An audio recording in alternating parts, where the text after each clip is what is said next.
seduction, confidence, power. Those three aren't separate tricks you learn on different weekends. They're the same engine with three pistons. Touch one and the others move.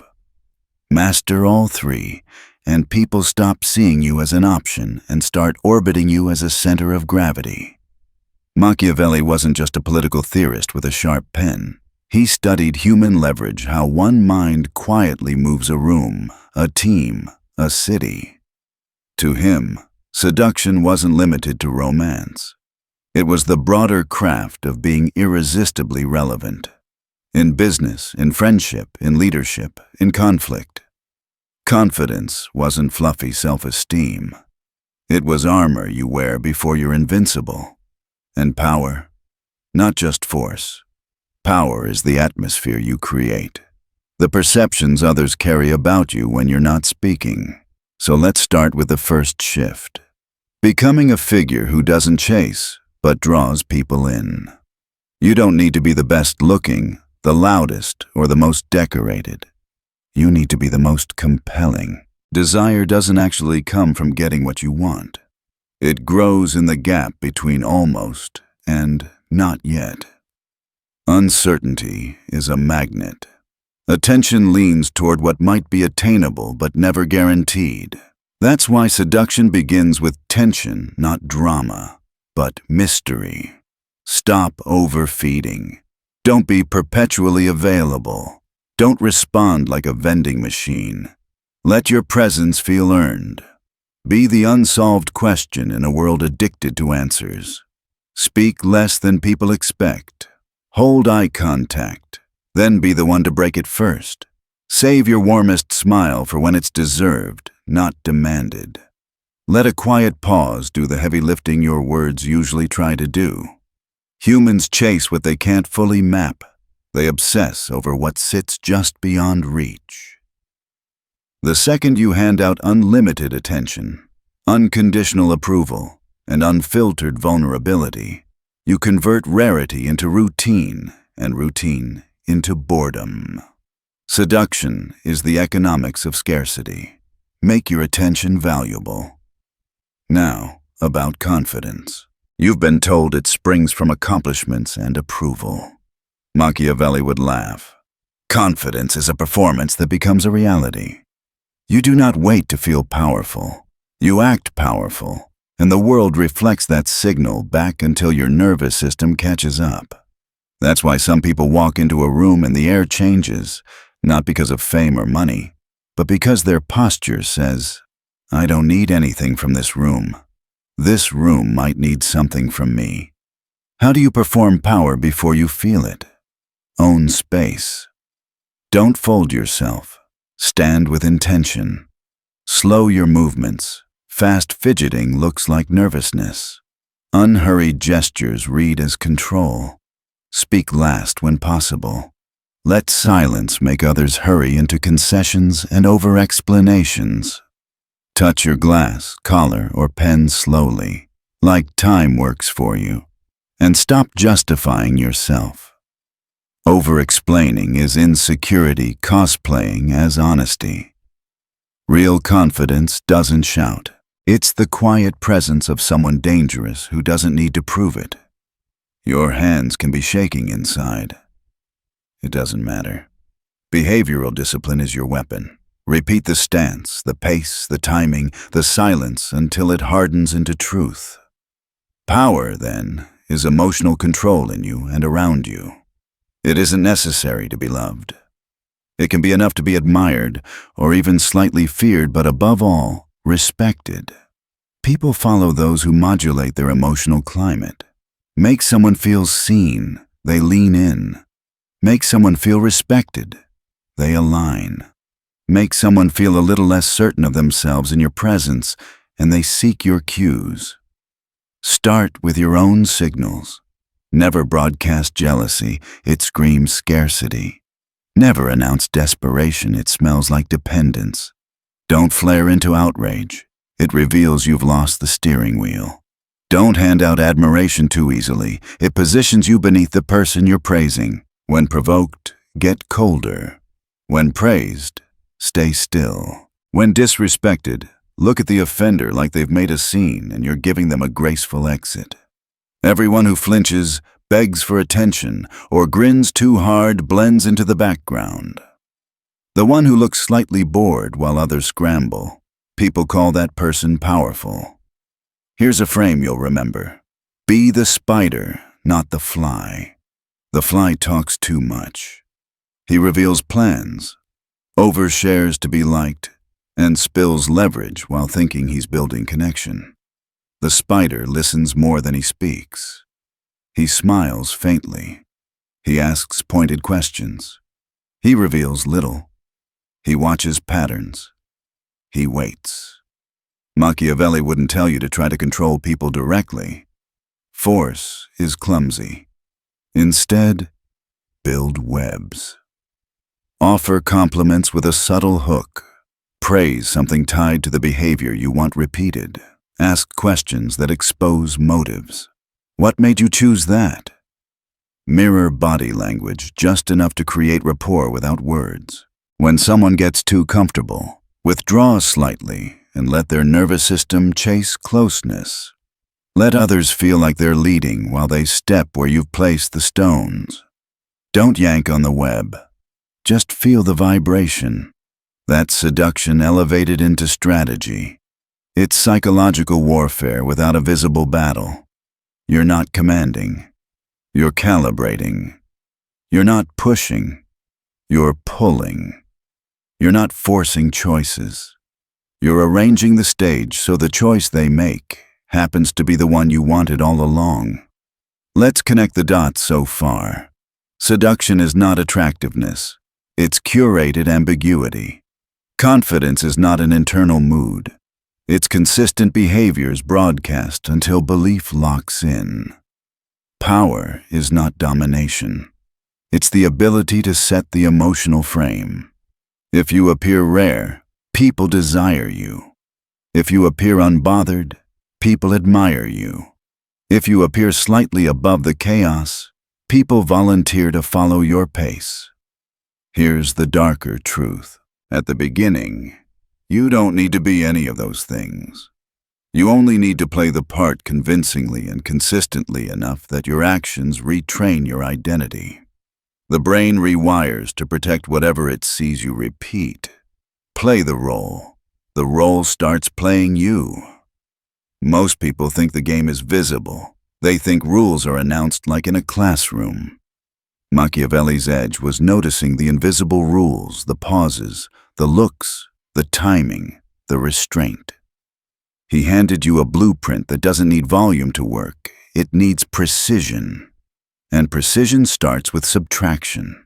Say less than you can, reveal less than you know, give less than they want, move slower than they expect, smile later than they hope, reward rarer than they're used to.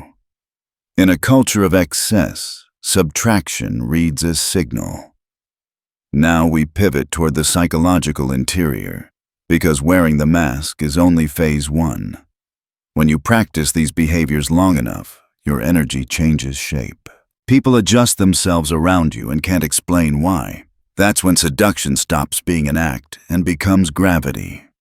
When confidence stops being effort and becomes baseline. When power stops being a goal and becomes the room temperature you set. But before we step fully inside, understand what breaks most people. Reactivity. Someone insults them and they rush to correct the narrative. Someone ignores them and they chase validation. Someone challenges them and they immediately speed up, talk more, gesture bigger. That flurry is how you lose. The dangerous ones don't react. They absorb. They choose when to respond, how to respond, and whether a response is even necessary. A wise leader draws attention with conduct, not volume. Emotional control isn't apathy. It's discipline. Feel everything. Reveal almost nothing. Experience the same chaos as everyone else, but let your face and timing suggest calm inevitability. So, here's your homework until we continue. Practice negative space. In conversation, hold the pause one beat longer. When asked for quick approval, let uncertainty do the work. When someone tries to lure you into a defensive explanation, let stillness answer first. Enter rooms like you own your pace. Exit before your value leaks. Reward selectively. Stay unpredictable, never theatrical. This is the first turn of the key. You're setting scarcity, calibrating signal, and draining reactivity. Do this long enough and you won't have to announce who you are. The room will do it for you. Let's go deeper. You've started learning to control how others see you. Now it's time to master how you feel about them. Because the Machiavellian understands this truth. The battlefield of power is emotional, not physical. The moment someone can trigger you, they can guide you. The person who keeps their inner world still in the middle of chaos becomes magnetic because everyone else is losing control. Emotional control is the final form of confidence. It's not about being emotionless. It's about choosing when and how to show it. Anyone can seem confident when life is easy. Real confidence is tested when someone insults you, ignores you, embarrasses you, or challenges you in front of others.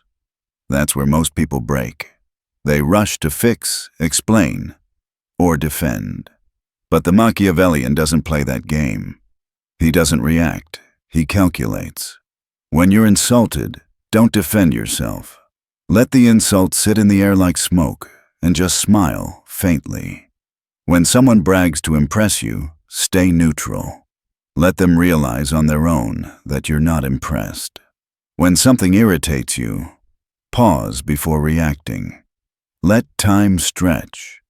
Every second of calm builds an invisible wall between you and chaos. Over time, this becomes your natural state, your fortress. People feel that fortress even before they understand it. They think twice before disrespecting you. They lower their tone around you without knowing why. They crave your approval, but fear your silence. That's the secret power of emotional restraint. It shifts the dynamic without you lifting a finger. Remember, seduction isn't always sexual.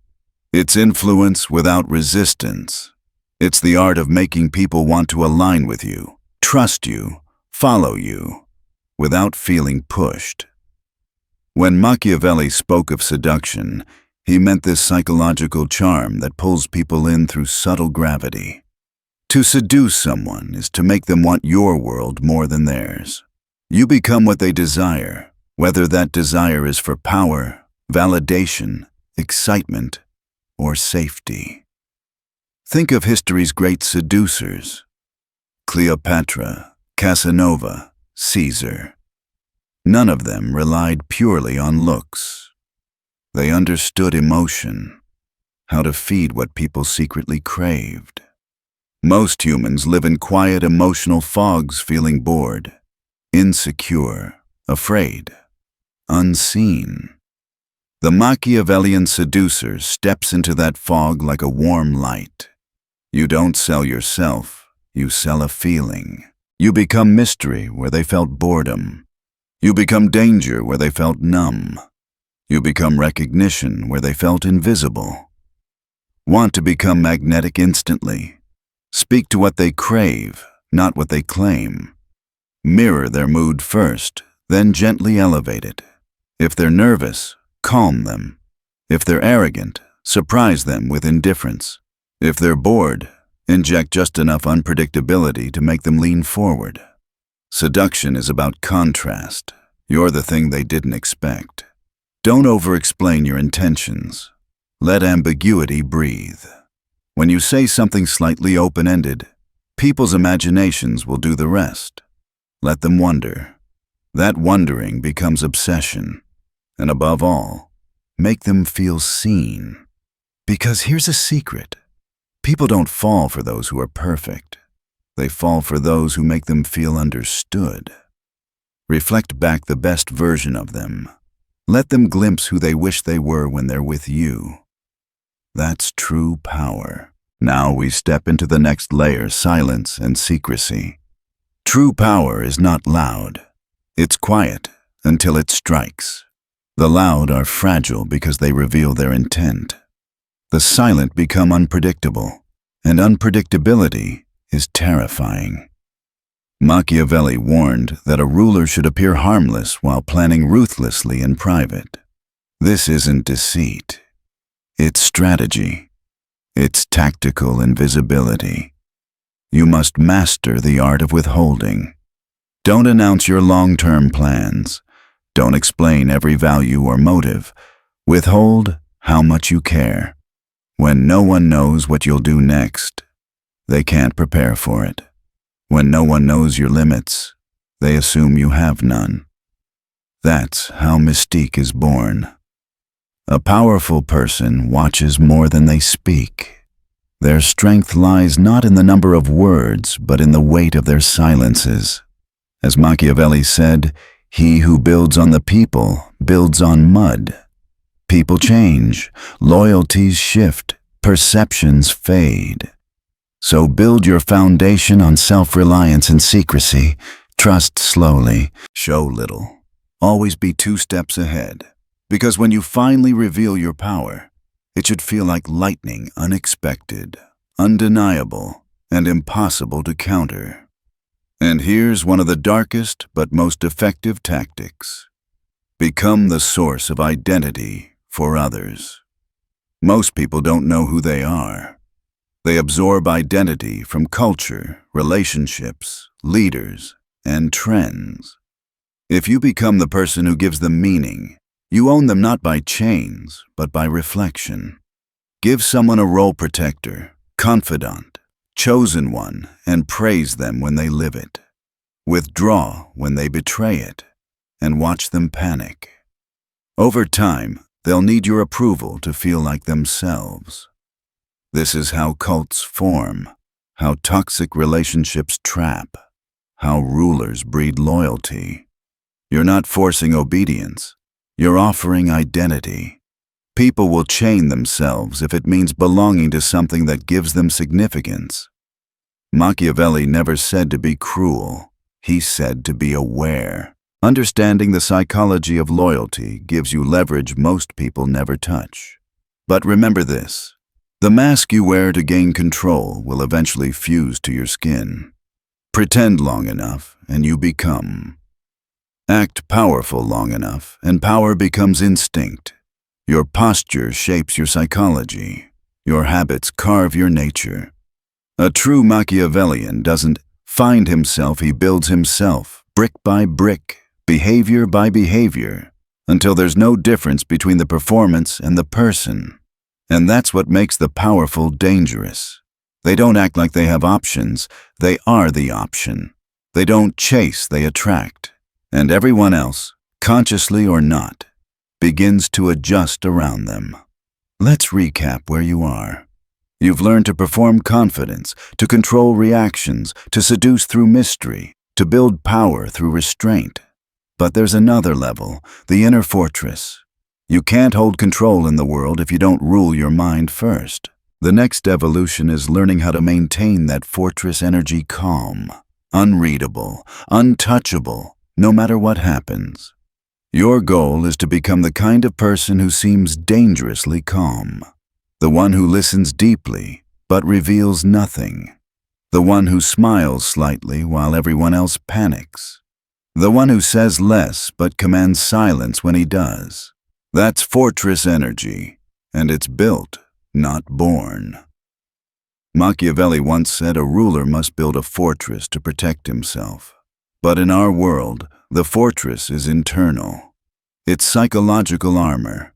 It's the stillness that disarms others because they can't tell what you're thinking. Here's how to begin building it. Become comfortable with solitude. If you need constant company to feel secure, you're not dangerous, you're dependent. Stop oversharing. Every time you reveal a wound or a dream too early, you hand someone a map to manipulate you. Train in private. Build, read, sharpen your skills without announcing it. Let the world think you're idle while you're evolving in silence, and master your micro-reactions. When you hear something surprising, don't let your face betray you. When something offends you, hold the same calm expression. A fortress doesn't flinch. It observes. Soon, you'll notice people hesitate around you. They'll measure their words, check your reactions, and second-guess themselves. That's not fear, it's respect. It's the instinctive deference that arises when someone senses stability they can't shake. And once that instinct sets in, it's almost impossible to reverse, because people remember how you made them feel. If you make them feel uncertain, fascinated, or slightly inferior, they'll never treat you as equal again. They'll treat you as something above them. That's not arrogance, that's architecture. You've now laid the groundwork. Seduction through mystery, confidence through performance, power through control, fortress through calm. But there's still one more level, the level beyond being respected, where you become remembered. When you stop being a presence and start becoming a symbol. That's where we're heading next. We've built the foundation, now it's time to carve legacy. Because Machiavellian power isn't about temporary dominance. It's about permanence. It's about building such deep psychological influence that even when you're gone, your presence still lingers like gravity. You stop being a person others interact with. You become an imprint that shapes how they move, think, and choose long after you've left the room. That's what Machiavelli sought to understand. Not how to win in the moment, but how to create lasting control. Real influence doesn't depend on being around. It survives absence. And the secret to that is learning to weaponize presence and absence in equal measure. Let's start with your presence. When you walk into a room, you must never blend. Presence is not noise, it's weight. It's stillness that demands awareness. To cultivate that, appear rarely but meaningfully. When you speak, do it with precision, not volume.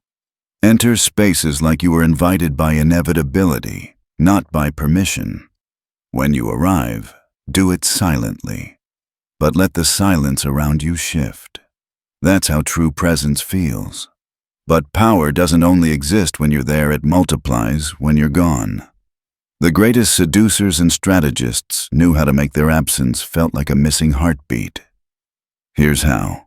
Leave people wanting more, not closure. Never over-explain your exit. Disappear at your peak. When you withdraw, let curiosity gnaw at them. That wondering. What happened? Why did they leave? Is how you haunt them. Closure kills fascination. Mystery keeps it alive. Think about it, there are two kinds of people in this world. Those whose presence is background noise, and those whose absence is a rupture. The Machiavellian trains to be the second kind. You don't appear constantly. You appear strategically. Show up with impact. Leave before you fade.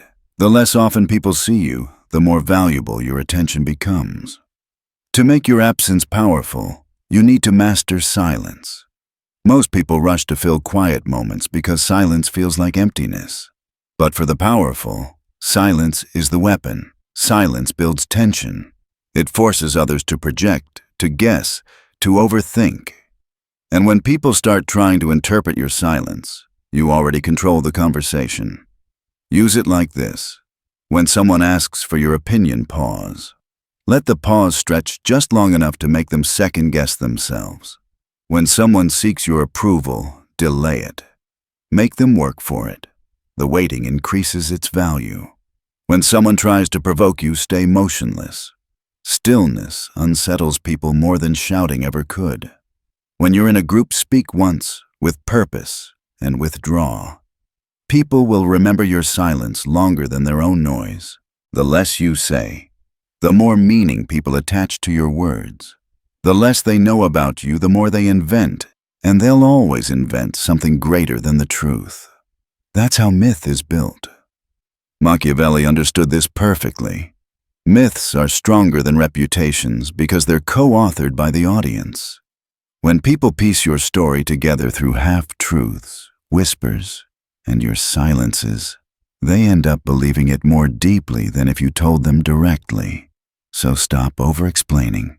Stop correcting rumors. Let others fill in the blanks. When they do, they'll make you larger than life.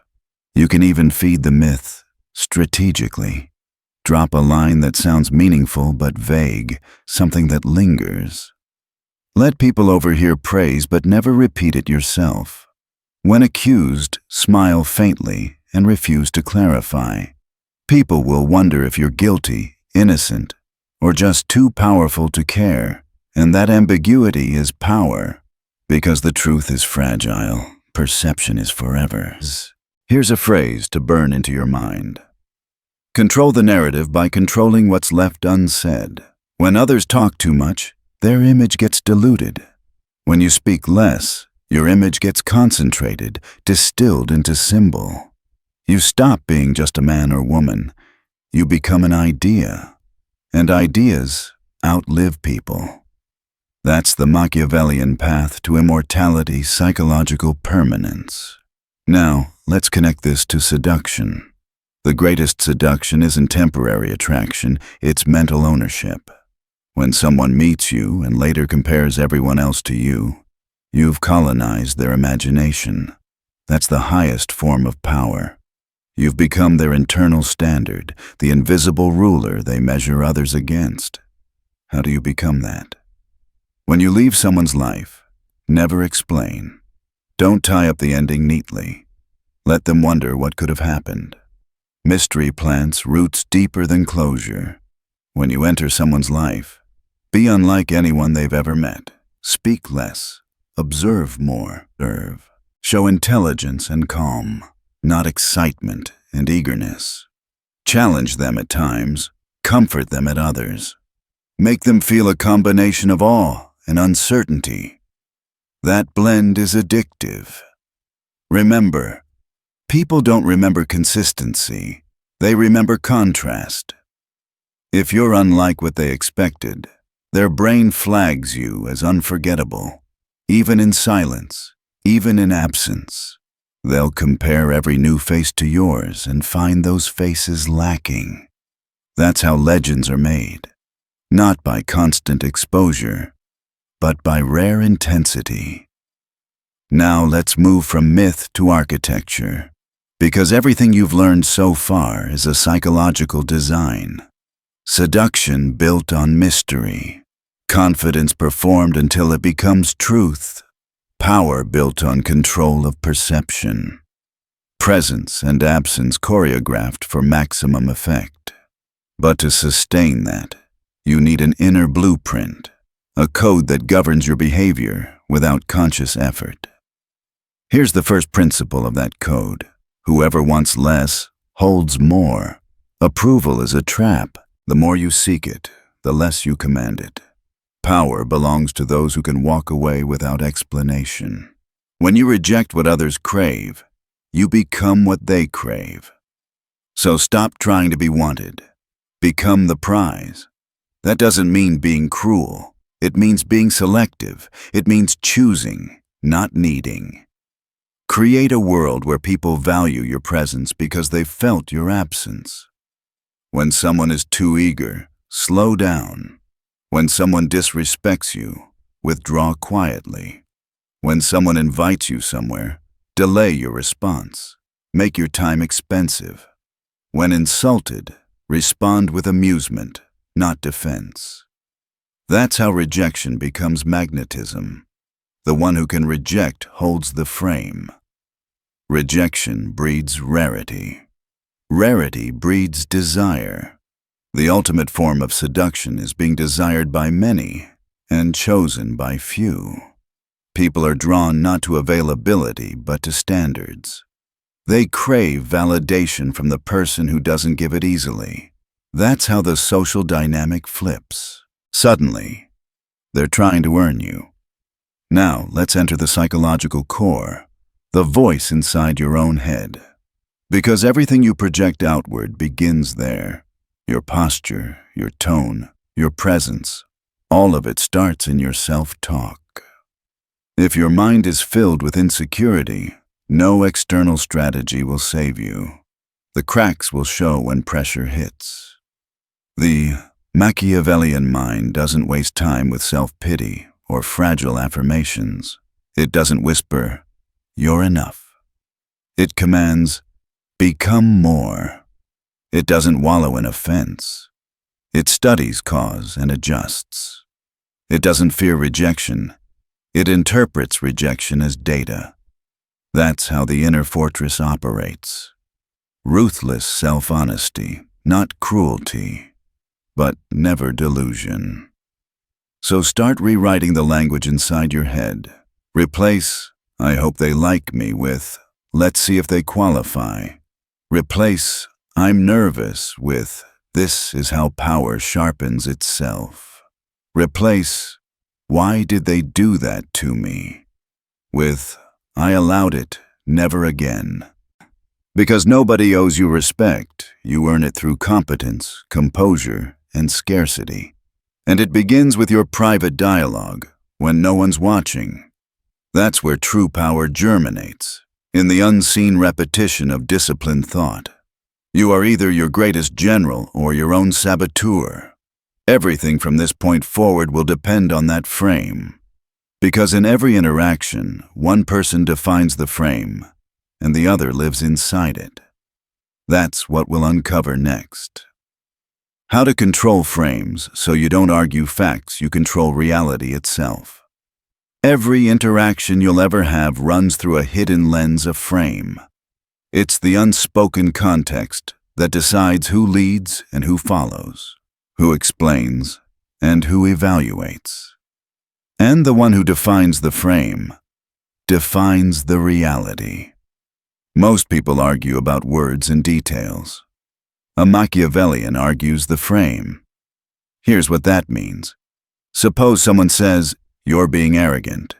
The average person defends themselves. "No, I'm not. I was just saying." But a Machiavellian doesn't step into that frame. He reframes it completely. He says, "Confidence looks like arrogance to the insecure." In one sentence, the attack flips back. You've defined the terms of the conversation, and they now have to play inside your definition. Or imagine someone talks over you. Don't raise your voice or compete for space. Just pause, look at them, and say calmly, "Are you done?" That silence resets the hierarchy instantly. Or if someone gossips to you, say, "Why are you so comfortable telling me this?" The suspicion transfers to them. You've just regained power without aggression. That's the art of controlling the frame. You don't fight people's statements. You redefine the entire environment they operate in. In relationships, at work, online, it's the same. Don't react to what they say. Redefine what their words mean. In a world where most people fight for attention, be the one who defines interpretation. Because whoever controls meaning controls the mind. Now, let's combine that with what you've built so far, your inner fortress. The fortress energy is what makes frames unshakable. When your emotions stay still, your frame holds. When you get reactive, your frame breaks. That's why Machiavelli believed every ruler needed a fortress not just of stone, but of spirit. Today, your mind is that fortress. It must be unbreachable. It must look calm from the outside and feel impenetrable from the inside. This is how you project danger without hostility. You smile slightly while others panic. You listen while others overshare. You reveal nothing until revealing something serves you. So, how do you train that energy? First, solitude. Learn to be alone without discomfort. The person who can't stand their own company will always run back to the crowd, desperate for validation. Solitude is where you sharpen the blade, reading, writing, observing, refining. You're not escaping the world. You're preparing to dominate it. Second, secrecy. Keep your goals, pain, and desires private until they become realities. The more people know about what drives you, the easier it is to manipulate you. Oversharing is emotional gambling. You're handing your leverage away before you've even earned the pot. Third, stillness. Every reaction teaches people how to move you, so control your micro-expressions. When something surprises you, pause. When someone offends you, let your face remain neutral. When they expect excitement, give calm interest instead. Every pause builds mystique. Every unreadable reaction builds power. And finally, timing. A fortress never attacks first. It watches. It studies. It lets others reveal their impatience. Then, when the strike comes, it's absolute. This is how your presence becomes intimidating without aggression through control, patience, and silence. As you master this, people around you begin to feel it. They hesitate before lying. They check their tone. They measure their words. That's not fear. That's instinctive respect.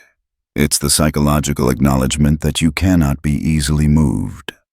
And once someone believes that about you, you don't need to demand respect. Ever again, they give it by reflex.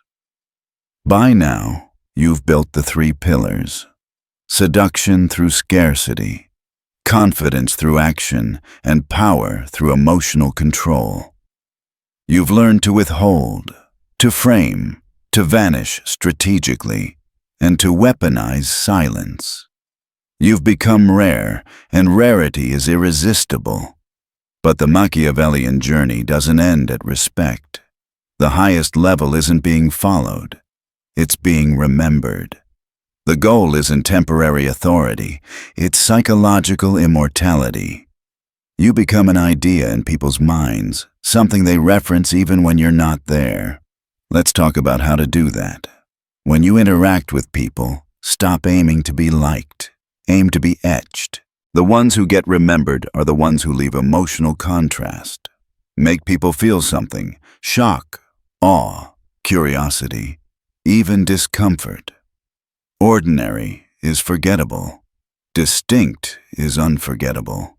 Speak less, but make what you say feel intentional. Move slower, but make each gesture carry meaning. Be unpredictable, but never erratic. You're sculpting a legend in real time. Every conversation is an opportunity to deepen your mythology. When you leave a question mark. Don't clarify everything. Let people fill in the blanks with their imagination. People don't obsess over facts. They obsess over the unknown. Let them wonder what you're thinking, how much you know, what you're capable of. That wondering becomes fascination.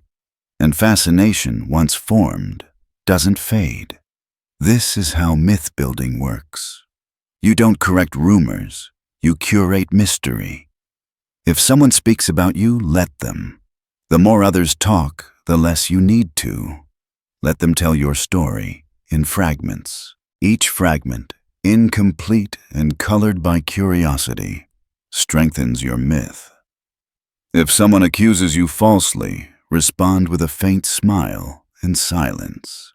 That single reaction communicates power more than any explanation could. You've made yourself an archetype in their mind, too self-assured to chase approval. Because here's the secret of myth. People trust the stories they build themselves. When others piece together who you are, they defend that image fiercely, even against evidence. So don't over-engineer your reputation. Just give people enough clues to believe what benefits you, and let their minds do the rest. Over time, you'll notice something eerie. You'll walk into a room and realize your name arrived before you did. People you've never met will have already decided what kind of person you are. That's not luck, that's architecture. You've designed your echo. Now, transcend the persona. Stop thinking like a player in the game. Become the archetype others try to imitate. In mythology and psychology, archetypes are eternal. The king, the queen, the shadow, the flame, the enigma. Each represents not a person, but a force. That's what a Machiavellian becomes, not a collection of behaviors, but a symbol of a psychological law. You stop having traits. You are the trait. You're not confident, you are confidence. You're not seductive, you are seduction. You're not powerful, you are power. That's the final metamorphosis. Your behaviors become instinct. Your instincts become identity.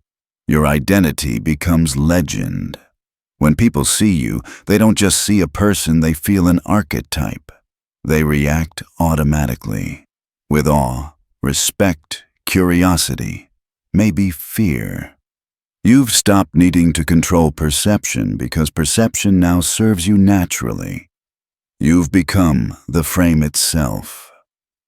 Machiavelli's ultimate lesson was never about cruelty, it was about consciousness, about knowing exactly how influence works, so you can wield it, not be ruled by it. Power isn't evil. It's neutral like fire. It destroys or illuminates depending on who commands it. And now, you're the one holding the match. In the final step, we'll seal everything together. How to carry this energy into every part of life so that seduction, confidence, and power stop being strategies and become your nature. The point where you stop playing the game and start being the game itself. This is where power stops being performance and becomes presence. You no longer act confident. You are confidence. You don't chase attention. It naturally bends toward you. Every pause, every silence, every controlled gesture now speaks louder than words. Seduction, confidence, and power have fused into one state: calm, rare, magnetic. You don't need to convince or control anyone. People adjust themselves around you because your stillness unsettles their chaos. That's true influence, not by force, but by gravity. Now your only task is preservation. Protect the myth. Speak rarely. Appear selectively. Reward sparingly. Correct nothing that doesn't serve your image. Power that explains itself becomes ordinary. Mystery, once broken, can't be rebuilt. When you enter a room, move slowly. When you speak, lower your tone. When you leave, do it while they still want more. Let silence trail behind you like an echo. The mind fills silence with fascination, and fascination becomes memory. Revealing less is not deception, it's design. Let people wonder. They'll build stories stronger than the truth. That's how legends form, through controlled absence and deliberate contrast. You're not like others, and that difference burns into their memory. Your goal isn't to be liked, it's to be felt, to exist. As contrast, still in a world of noise, rare in a world of exposure. People won't recall every word you said, but they'll never forget how they felt around you, intrigued, uncertain, compelled. That's psychological immortality. Machiavelli understood this final truth. Power doesn't shout, it resonates. The more you withhold, the more they imagine. The less you need, the more they offer. The quieter you stand, the louder your presence becomes. So don't perform the powerful, become it. Don't chase validation, command it. Don't play the game, embody it. Because when silence itself bends the room, you've already won.